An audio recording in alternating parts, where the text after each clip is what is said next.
to look at Joe Rogan's natal chart.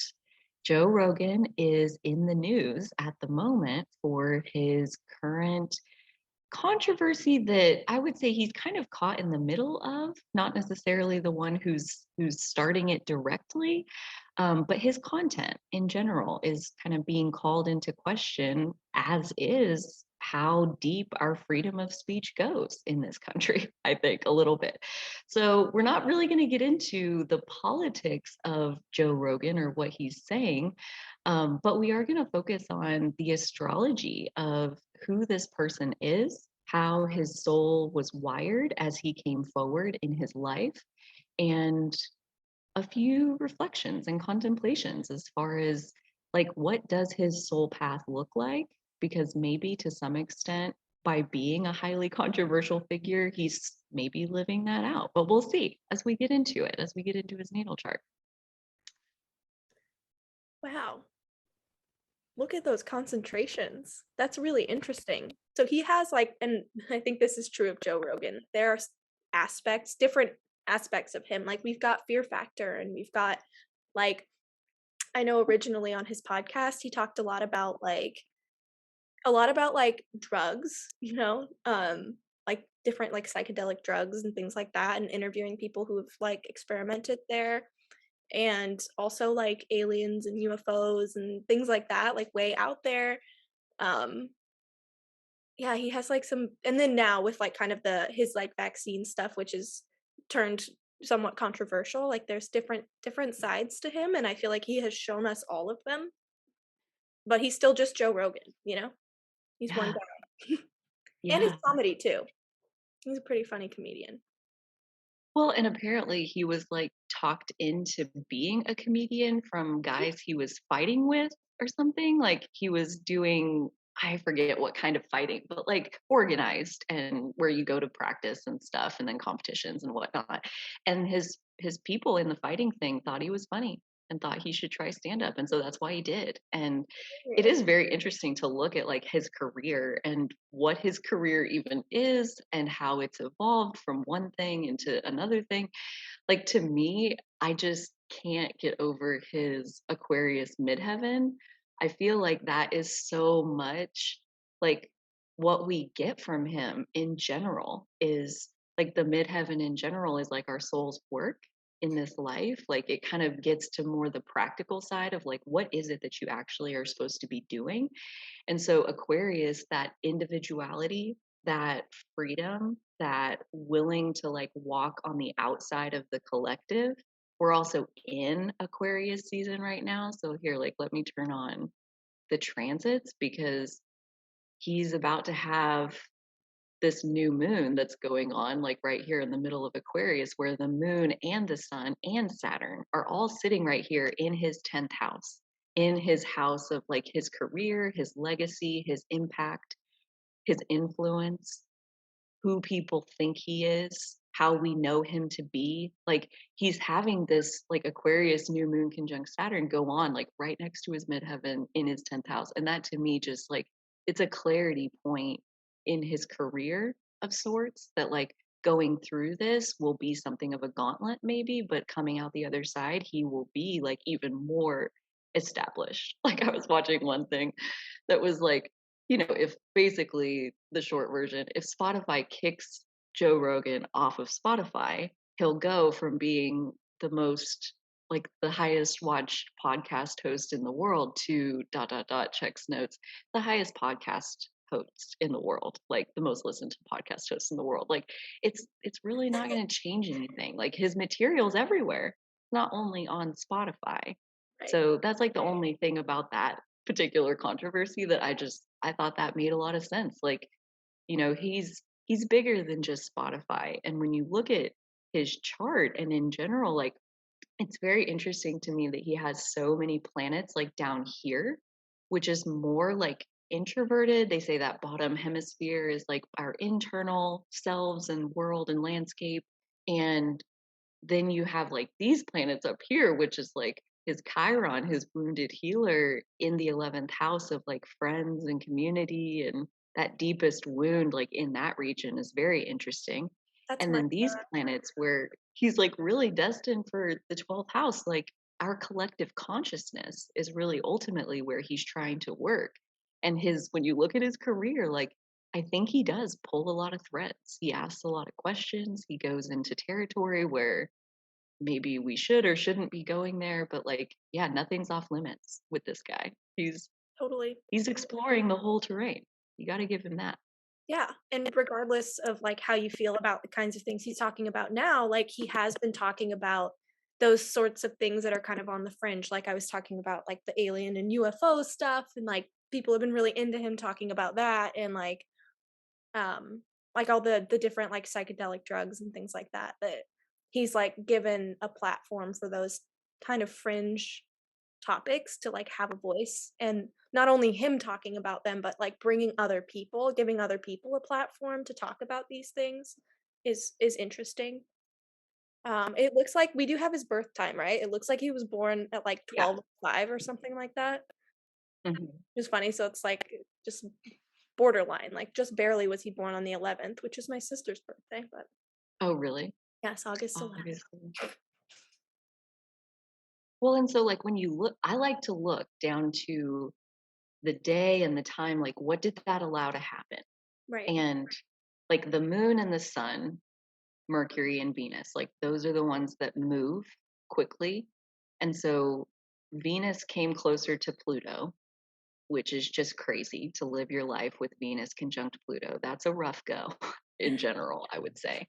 But it's in his house of creativity, which so is Uranus and Pluto ruling like the underworld and like our deepest fears and our like phoenix rising from the ashes, like facing our fears and being reborn. Like that's really interesting then that he's got freaking fear factor.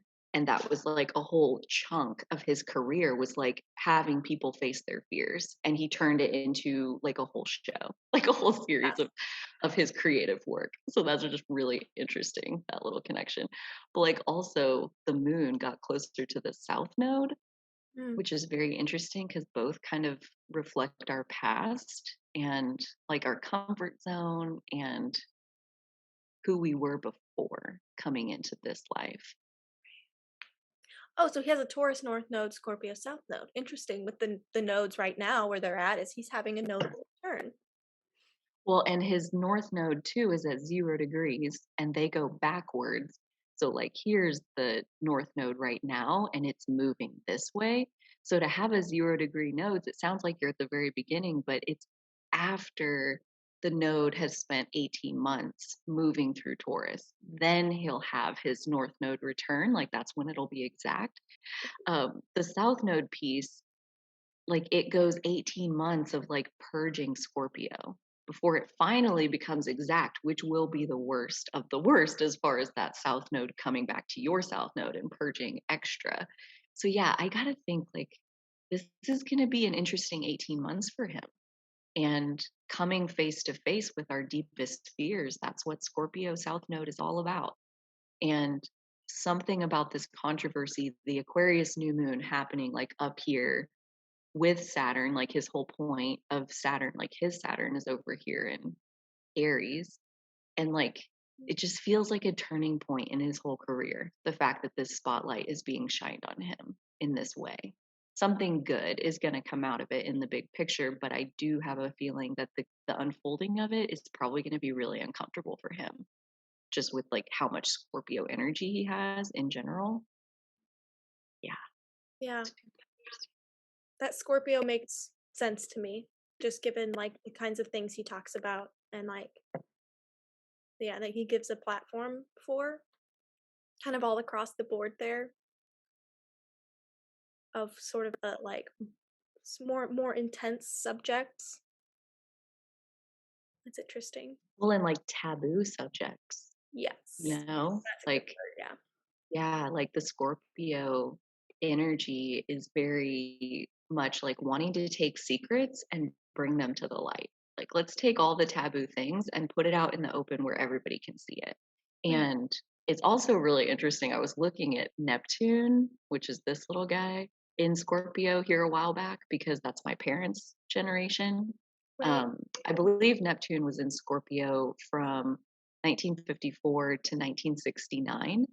And that is so interesting with Woodstock happening in 1969. And Neptune in Scorpio, Neptune is like our spiritual path.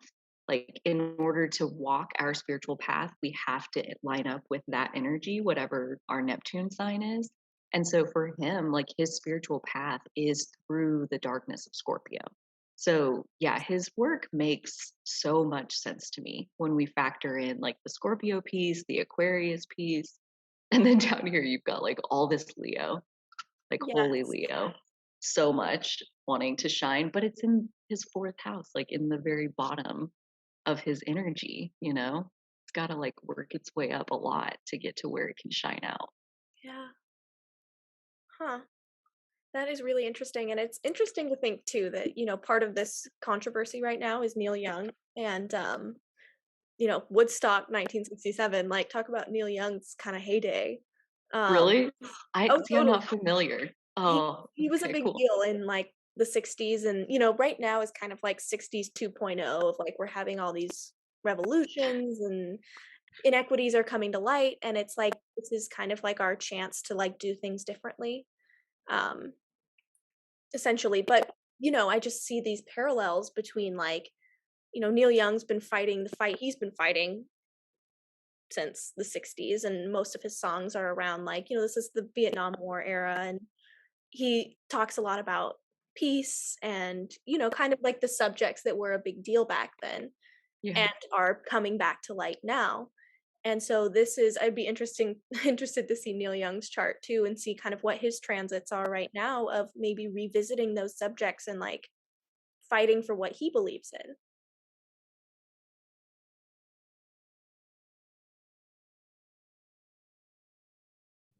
So here's Neil Young's chart with transits, just for fun. He, he's like the exact opposite. He's the Leo midheaven, Aquarius IC, Scorpio rising, Taurus. So like it's just kind of interesting that like Like he's having butting this heads. headbutt with Joe Rogan. Yeah. Totally. Yeah, look at all this down here. Transiting his Aquarius. Right on top of his Moon. moon. Well, and also remember, so that means the south node is in his first house. It's not showing up on the transits here, but you can see the north node is transiting his seventh house, headed for his descendant. And the south node would be exactly opposite that. So, like, would just be right on the cusp between Sagittarius and Scorpio. So it'll be coming here pretty soon for his sun, for his rising. So, like, that's again kind of your first phase out into the world, more of a social phase. But to see that he's like picking up this fight is very interesting. Again, I think it goes back to maybe a fight he's feeling inside of himself, because ultimately, when we're talking about Scorpio energy, it does end up getting reflected in other people, but it was inside of us to start with. And that's why it has to play out with other people. So, yeah, him having such prevalent Scorpio energy is very interesting. Venus is 0 degrees Scorpio as well. Yeah, I couldn't really tell. If you Wow, look, it's like in his 12th house. that's right. So like, yeah, that one in his 12th house is like 0 degrees Scorpio. So he's got ascendant, Venus, and the sun. His Pluto is like right where Joe Rogan's sun slash Jupiter are. Yeah, because this isn't the most complete chart. It doesn't have like Chiron or anything on there. Oh, I think, well, I guess it's telling us it's but it's in Libra with his Jupiter and Neptune. justice. I feel like that's That's kind of representative of there. somebody who There you was go. like fighting the fight in the '60s, is like Yeah. justice, a strong sense of justice. And even that can be misguided. Sometimes we place those energies in the wrong avenues, but I'm not saying that he is. I'm just saying that, just fighting for justice isn't, there's still details to that matter, Yeah. which is very '60s, '70s. Is like the fight for peace. Well, and like his Neptune, so is one of them. So like his spiritual path. And Jupiter is the ancient ruler of Pisces, so it's kind of also associated with our spiritual path. So both of those, plus his Chiron, his wounded healer, is all in that sign of Libra and equality and fairness, which is why I think it's really interesting that he's launching this fight in the first place. I think it's fair to say he likely believes that significant harm is being caused and fighting on behalf of the collective or whatever he thinks is the best path forward. And it is interesting that he has like the exact opposite cross of Joe Rogan, and Yeah. that's like his nemesis, maybe. Yeah, no wonder they're butting heads. They're Yeah. literally unstoppable force and immovable object meet each other. Well, and like I know because me and my brother have that where like our risings and descendants are crossed and our midheavens and ICs are flipped. And so it's like the exact same cross in reverse. And when we were younger, he was the one that just got under my skin so much. Like there was so much anger towards him. And now he's like my favorite out of the three of them, where I feel like he and I have so much in common. So it's like probably one of those things where like if Neil Young would like really come to the table, I'll bet him and Joe Rogan could like be BFF. But you know, I don't see that happening anytime soon. Probably not, no. My brother and I, we had incentive. I don't know that that's present in this situation, you Right, know? not so much.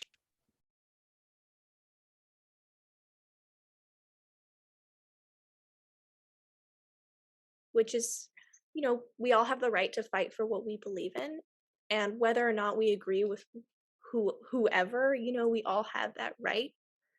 And so it's interesting to see almost a full circle moment here for Neil Young on his end of this issue. And then for Joe Rogan, it's a full circle moment in the sense that like we can see what's going on here in his Aquarius plus his nodal return coming up is like we're purging some intensity, and I think that other people's other people have a role in this publicly right now. Yeah. He's Well, very and that's much in the something public was, eye. Sorry. and with all that happening like in his 10th house, I'm like, yeah, that makes a lot of sense to me. With Saturn in his 10th house, that transit sounds like basically your career gets an overhaul. So like Saturn in general wants us to be serious about doing what we came here to do. Like there's fun and games and then there's Saturn. And Saturn wants us to work on our Saturn mission like every single day. And so yeah, I mean right now he's got Saturn up here in his 10th house of like his soul's work, and he's got Chiron like transiting back and forth over his natal Saturn. So he's going through something right now like deep that I think, life is always a mirror, and he is attracting a nationwide, like massive scandal. Yep. And he didn't even do like he's just doing his thing. He's saying the same crazy shit he's been saying for like 2 years now. Yeah. And all of a sudden, like, bam, here's this. And it just that's why the top of the chart was just like, wow. I mean, he's got all this energy going on in the top of his chart. Like that's our front face to the world. Like the part I actually had a idea the other day about the midheaven as far as like each of the different points of that cross, the midheaven, the IC, the AC, and the DC, they all represent like a different part of our being. And the midheaven, the MC, I think is like imagine a really tall tree and the sun is setting behind it and it casts a really long shadow, and the shadow itself is the midheaven. Like it's not even who you are. Like it's really like so separate from you. It's who people think you are that have never met you. They're so far away from you. It's such a like reputation. It's so like detached from the person itself. And yeah, I mean, to have all of this going on like in the zone of his public reputation, I'm like, you just can't make this stuff up. I want to look real quick at like transit south node conjunct natal Neptune because he's got that coming up real quick. It's an invitation to finally drop what is not working anymore, to let it go.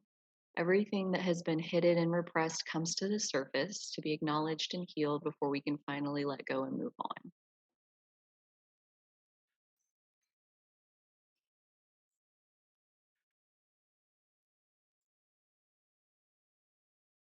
That's a pretty handy little website. Yeah, look at that little exercise Yeah, and everything. I know, that's so cool. We'll put that link in the description if anybody wants to come back to that. Yeah. So, yeah, that is coming up here. We have the south node right here, and then it's moving this way, and he's got Neptune up first after his descendant, which will also be a thing. Yes. Um, yeah. So pretty much anybody who's either a Taurus rising or a Scorpio rising is going to be feeling this like North Node in Taurus transit that much more than everybody else because the nodes are going to be going back and forth over this horizon line of the chart. Like his is about to come up. If you had like a 0 degrees Taurus rising, it won't be for another while, year and a half or so. But the south node is going to go over his descendant, his Neptune, his Mars, and then he'll have his nodal return next July. So big time of processing, It holy really moly. is. And so in the public eye, just interesting. I mean, I see all that Leo energy and I think like, okay, that makes sense. Like not everyone who's a Leo is in the public eye like that, but they're kind of built for it more so. Yeah, Like to be seen, especially to be that. an example. Because he is serving, Yes. he's in the anyone who is in the public eye going through something like this is like being a mirror for the rest of us because we all get Yeah. to witness it, and it is a service in a sense to do Which that. he has all this in his sixth house. Like he really is wanting to be of service. Like at a deep level, that is where his heart is coming from. And I think you'd have to be like deeply passionate to talk about, to have podcasts where you go on for hours and hours and hours. Yeah, Um, and then there's, whether or not you agree with it, it's like that's really neither here nor there because honestly, it seems like his purpose is something to like kind of throw the cards up in the air and like let's let them fall again. Like let's just rethink some things. Let's just ask some questions. Let's just see what happens if we think about it this way. And then like you said about like this is all just a mirror for the rest of us. Like I think it's very easy to put yourself in his shoes like and we're legit talking about like do we have freedom of speech or not? And I mean, he's spreading what they're calling harmful views and that this is negatively impacting people, but isn't he allowed to do that? Like, isn't that the whole point of like our freedom of speech? Like, isn't that the very first thing? Like right. yeah, like I don't know. It's just very interesting as far as like it's almost a little bit of like a witch hunt for him. And I'll be perfectly transparent. I don't agree with his politics or most of his beliefs. And yet it's a witch hunt that they're like out to get him. And I think life is a mirror and he's got some big processing happening inside of himself and the world is just playing that out for him to be able to work with it like on an even more tangible level.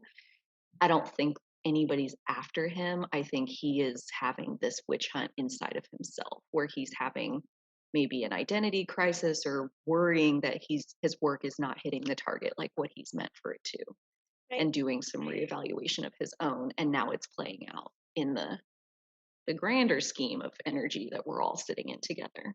Yeah, and it reminds me a lot of Aaron Rodgers too, and we can link to that video that, we spent some time Totally. talking about Aaron Rodgers, and he's got a lot going on in Scorpio also. And, he's also similarly caught up in this kind of vaccine debate and has become one of the faces of that debate. And a lot of people are really channeling their frustrations and their anger towards him when, we're all just people and we can represent beliefs and ideas, but at the end of the day, we're just a person and we are not our beliefs or ideas and the things that the institutions we represent. And so what we're really angry at generally is the institution or the system, but we find Yeah. people to channel that anger towards. And it really has Mhm. to make us think like, what is it that I'm actually mad about? Am I actually mad at Joe Rogan or Aaron Rodgers, or am I mad that there aren't, better systems in place that could avoid this kind of controversy? That is so true. That's like mm. And in that Aaron Rodgers video, we named it. It's projection in Yes. terms of like when there's something inside of you, and it's so easy to find a martyr, a mascot for your anger, and like just say that, well, it's just this person. But it's so much deeper than that. And Tara Brock has a video where she talks about like kind of going deeper than the anger and like what is underneath that anger that you have at other people. And it's like underneath the anger is usually genuine caring about the well-being and the welfare of our country. And when you go to that level, we're all on the same page for the most part. Like, we want the well being of our country to be our top priority. And yet, we have different ideas about how that looks and how to get there. And yeah, I mean, if we're going to move through this time of immense change, it's like, this is how we do that. We learn how to see people with different beliefs, and like, instead of feeling provoked and triggered by them and giving them that response, we use that response to go deeper into ourselves, to figure out, like, with more clarity, like, what is even behind these emotions. And if you can come from a place of like, I legit just care about the well-being of this country, you can bond with people who have different ideas because you both want the same thing, and then you work together to figure out what the solution is. There's not a side that needs to win. It's a matter of like, how do you come together and understand the other person, even though they're different, even though they're different from you. And I think if anything, Joe Rogan is just kind of like with that Aquarius midheaven, like, they are extreme examples. Like, Aquarius midheaven is a very interesting placement to me because essentially your life, your entire life example is meant to land outside the collective. Something's going to happen that makes it unique. And that's the whole point, is that you're showing that there is a completely different route that isn't part of the group that most people are finding themselves in. So to that extent, I mean, I think he's embraced his individuality very well. And for anybody with an Aquarius midheaven, that's really all you can ever ask them to do, is be themselves and to shine with that energy out into the world, for better or for worse. And that doesn't mean you're immune from the consequences of what you do, but like, it's an evolutionary path to just embrace your individuality publicly. That's scary. I mean, Hattie and I were talking about that today, how scary that is to like put yourself out there. And he has, like, his whole career has been very publicly oriented, which again is just so interesting for how many planets he has under the horizon. It's so, like, luminous, like that Leo chunk down there right at the very bottom, just read this quote where it says, "It is the light in the lantern which shows you the path, not the lantern." And this is his light in the lantern down there, is Right. it is lighting up everything else because Leo is so fiery, it's so bright, and his sun, I'm sure his sun is real cozy there in Leo. That's the Leo's home. The Leo. Yeah. That is the Listen, sun home sign is Leo. And that to me just that's so much light that must just light up the rest of everything else that's going on there. And kind of the analogy that you had used of like there's the sun shining through the tree and it's casting that big long shadow. And his sun really is right there. Like it is shining through the leaves, through the tree. And it's meant to, maybe it is meant to be down in that kind of lower placement so that it can light up everything else around it. the sun moves 1 degree a day. And so the day before he was born, it was exactly at the same degree as Jupiter. So Sun conjunct Jupiter, basically, like, Jupiter just expands the impact of whatever it's sitting next to.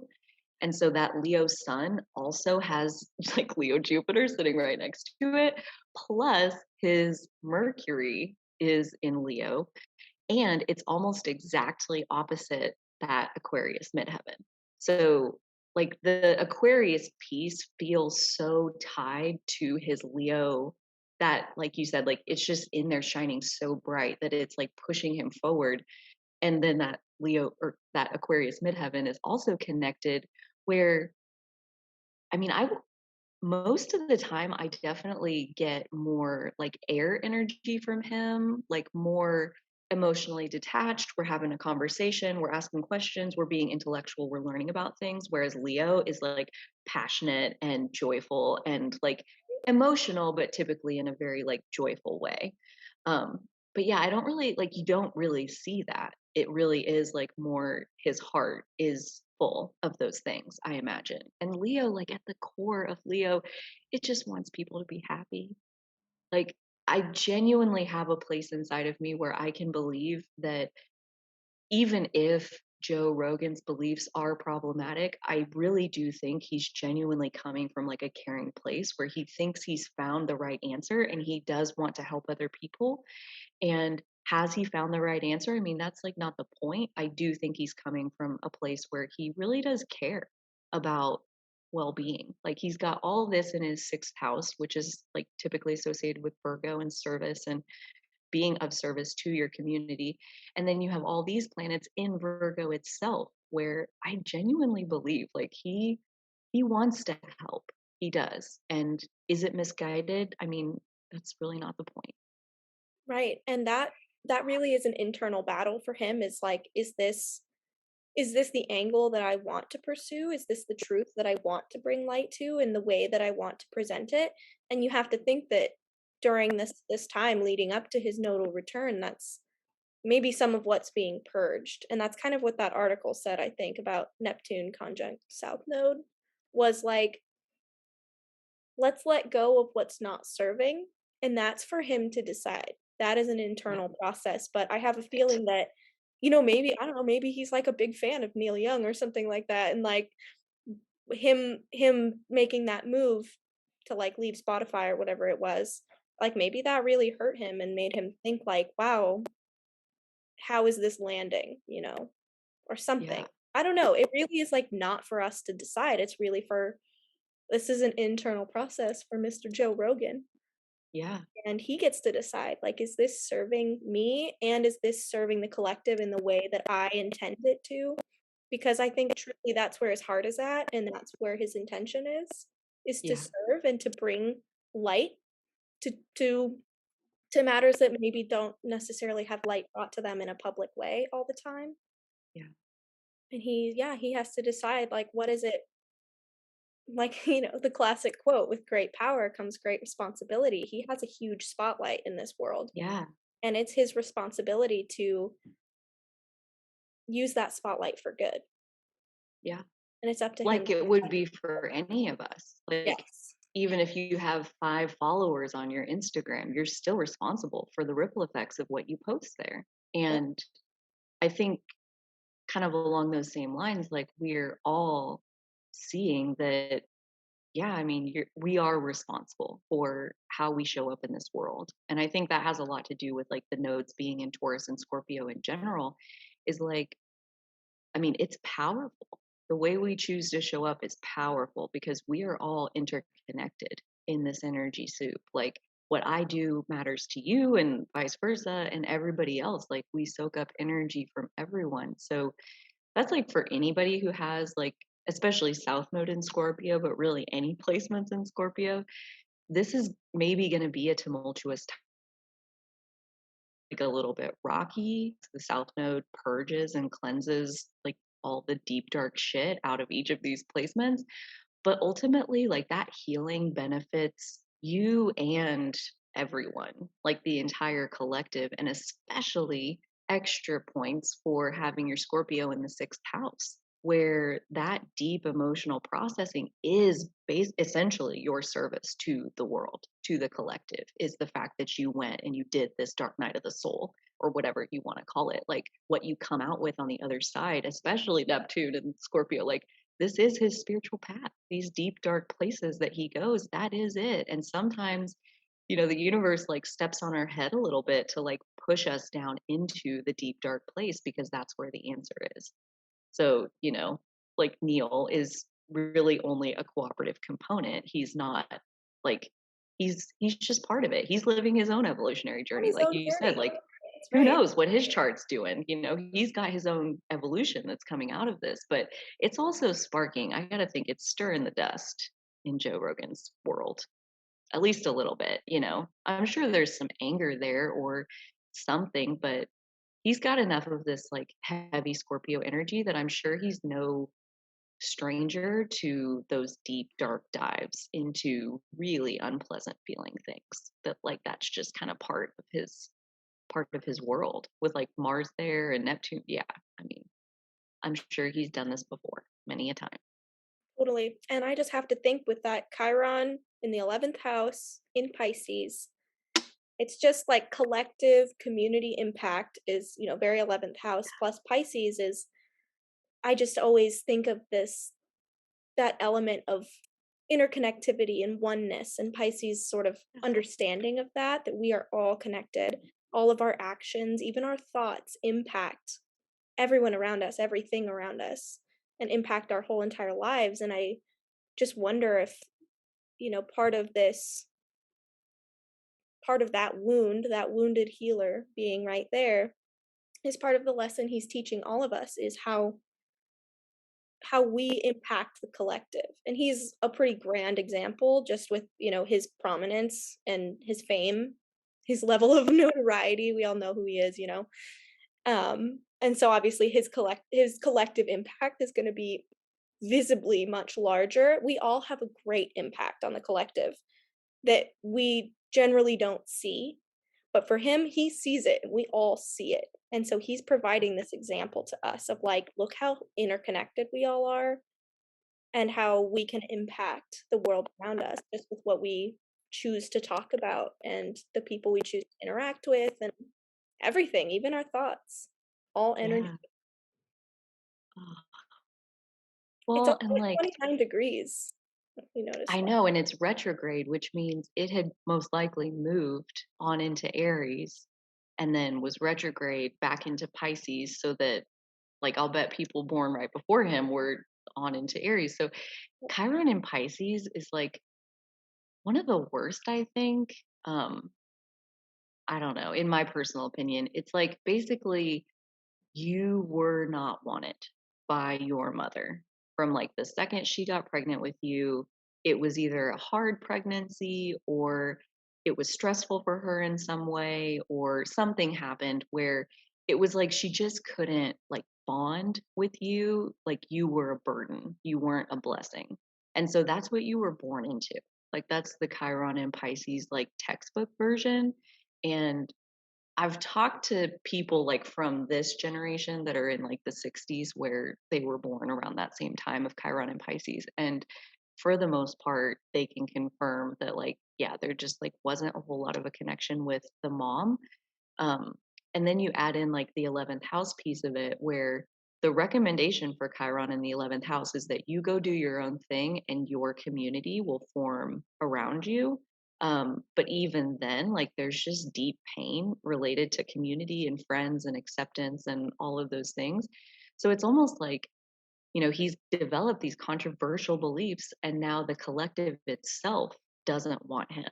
Like he's a burden to the collective and he's in this boat of like, do you keep being your authentic self? Do you keep doing like what your heart is leading you to do? Or, you know, like, do I get back in line and be a good boy so that they won't come after me? Like, I don't know. It just all feels so connected with he is built to be controversial. Like that's I think what I'm getting at is I think this controversy is like a road sign of like he's right on time. He's right, like perfect place, perfect time. That like maybe the world needs shaken up in the particular way that he seems to be so good at doing, you know? Yeah. It's definitely got us rethinking things. And it's reminding me a lot of my Pluto return video, um, where US Pluto return is like coming exact February 20th through the 22nd, thereabouts. And basically, our government, our economy, the structures of this country are under no obligation to look like what they've looked like before. And I'm not like advocating trashing the Constitution or anything like that, but I am saying it gives us liberties like freedom of speech. And at this point, is that still how we would write that statement? Or would you qualify it at all with anything? You know, like you are free to speak as long as it doesn't bring these kinds of harms. Like I'm just like throwing this out there as like general food for thought as far as like this is a time of reform and having something of a reckoning in our overall government and country with the US Pluto return. So to just think about like he's within his rights. Like we gave him those rights. We all have these rights. He's done essentially nothing wrong. So what are we really talking about here? Because I don't think this is a Joe Rogan issue. I think this is a much larger systemic conversation that fortunately, unfortunately, he's become the face of. I'm over here kind of chuckling because there's like an actual joke from one of Joe Rogan's like stand-up specials that I've seen was he's saying like if the founding fathers were to like poof, they're here, they came back, they'd be like, "Oh my god, you guys didn't change anything? Like you didn't add anything new? Like what are you doing?" You know, like we can change things. Like the world Yeah, has to evolve. We've evolved and our systems and our world that we live in needs to evolve with us. And sometimes that can get scary because a lot of times like it is Pluto's realm of like things need to fall apart before they can come back together. And we're not always going to know what that looks like, but we know that there's always something better waiting on the other side. And that yeah, together we can get through it. We just need to find some sense of unity through. Because the only way out is through. yeah. And that's so like that is the answer is finding common ground. And there's there's people who want to leap right in and say, I can't give up my beliefs though. I can't just compromise my beliefs. And like nobody's asking you to do that. I think if we can find common ground, meaning let's dip down below the anger and the judgment and let's get to a place, all of us, hopefully, where we are coming from a place of we just want our country to be a nice place to live. We want it to be like fair and equal for all of us. We want to, work hard and get to keep what's rightfully ours. Like those things aren't unreasonable, but it's really not like that for a lot of people in this country. So it's like, yeah, I mean, I think this is a great time to look at some things and just ask ourselves some questions. Like, let's not just assume that the system has to look like what it's always looked like. Like just because, this was what was written in the Constitution 240 some years ago, like that doesn't mean that that's the rules we have to live by today. Because, yeah, I mean, like the internet is a perfect example of our current legal system does not accommodate the internet like at all. And so much shit gets away with, like people get away with so much shit on the internet. And it's like just never, it's just acceptable that you can act like that on the internet because it's not real life. It Right. is. It's freaking real life. Yeah. And that brings like kind of the whole all the free speech debate with Joe Rogan kind of back into the picture of like, kind of like when they kicked Trump off of Twitter, like however you feel about that action, like these are the kinds of things that like the internet is posing all of these new Yeah. concepts, new things that like we need to come up with new rules around this. Even the whole like how Instagram, they like knew that they were like harming young girls and did nothing about it, like that kind of thing. Like that's Yeah. because there's no rules or regulations. Right. They don't And have to. so like we have to address these things and sometimes we need these big events, these big controversies to happen because it forces us to take a look at it and say like, okay, this is the way the world is now. The founding fathers were not on Instagram, like they couldn't have anticipated this. Like we need to talk about this. Yeah. Well, and I was just thinking that, like, when they wrote freedom of speech, there were like maybe 50 people going to hear you. And that's if you were the one, like, at the town meeting who stood up and said something. Like, now, I mean, you can have millions, billions of people listening to what you're going to say. Like, it can impact the entire world. So, do you still want to give every single person like total freedom of speech? Like, yeah, probably in some form or fashion, but I do think there has to be some kind of metric around it to know like when has this gone too far because fortunately slash unfortunately, the masses are gullible. You know, people believe what they see on the internet, for better or for worse. And, you know, I think that's kind of a bigger issue where the answer isn't even in the system. It's more like inside the individual and teaching people to like listen for your own resonance. And if it does resonate with you, if you resonate with this being the truth, then that's your truth.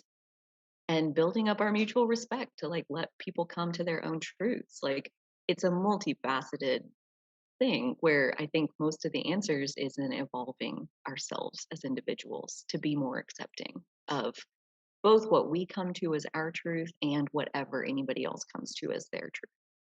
Yes, that personal power is Yeah. so important. Like, if every single person were to step into their power, like, I mean, we could, like, do anything. Like, Yeah.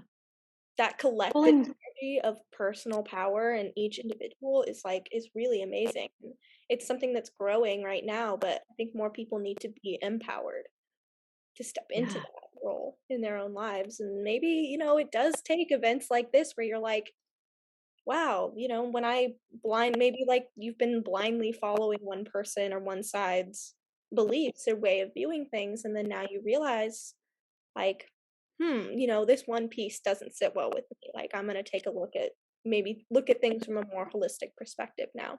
Then, like, that's Yeah. great. You've just taken that step for yourself of saying, like, that you have that jurisdiction for yourself.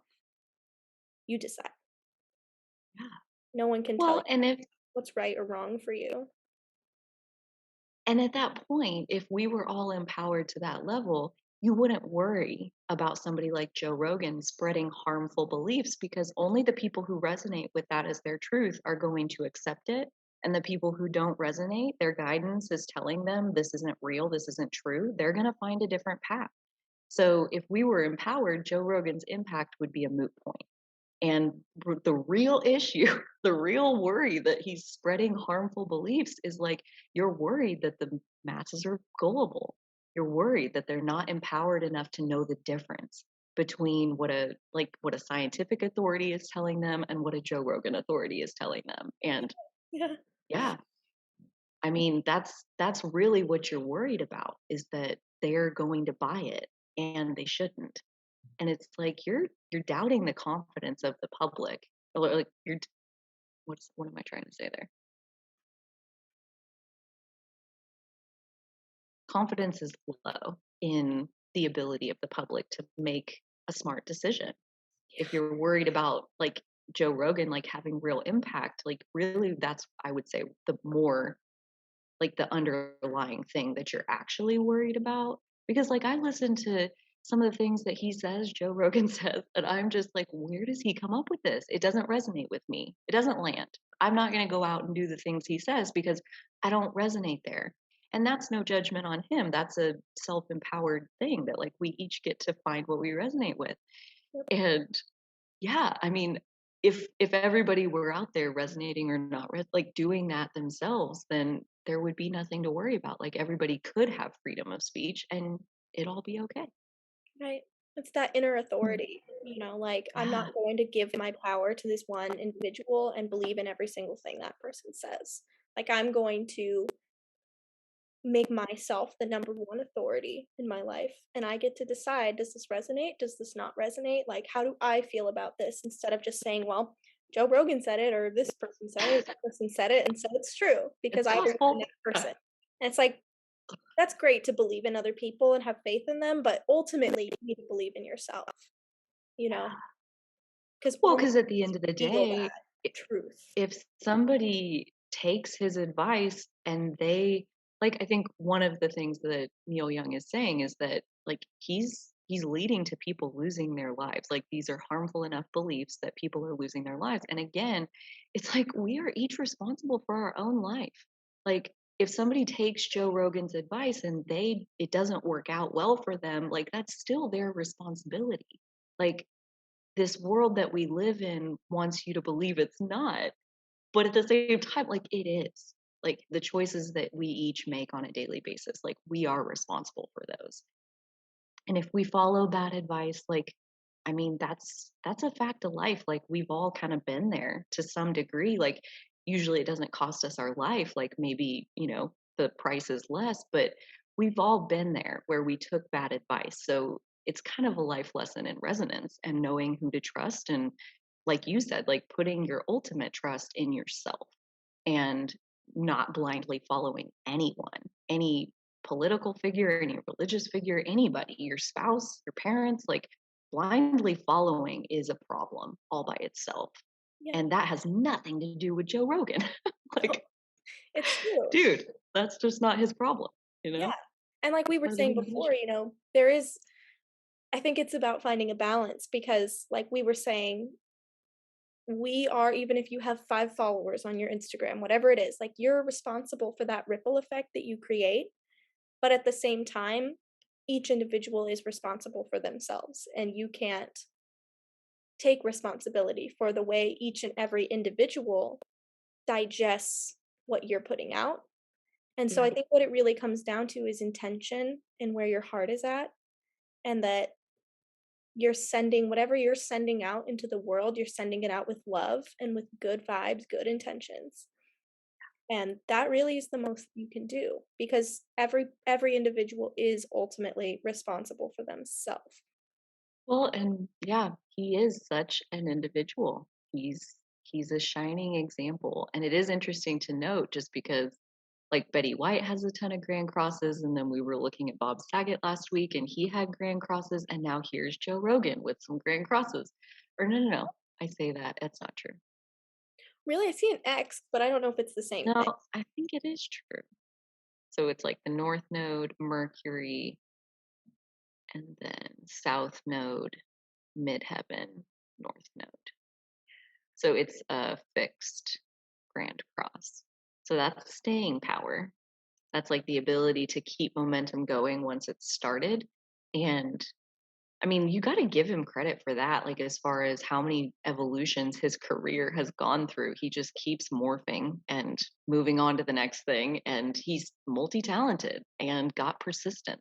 So, that's kind of true of any Taurus rising. Like, you have a tendency to just stick with it until you accomplish what you set out to do. So, like, you're very rarely the loser just because you don't give up. You just keep doing it until you're the winner. So, yeah, that's got all that going on.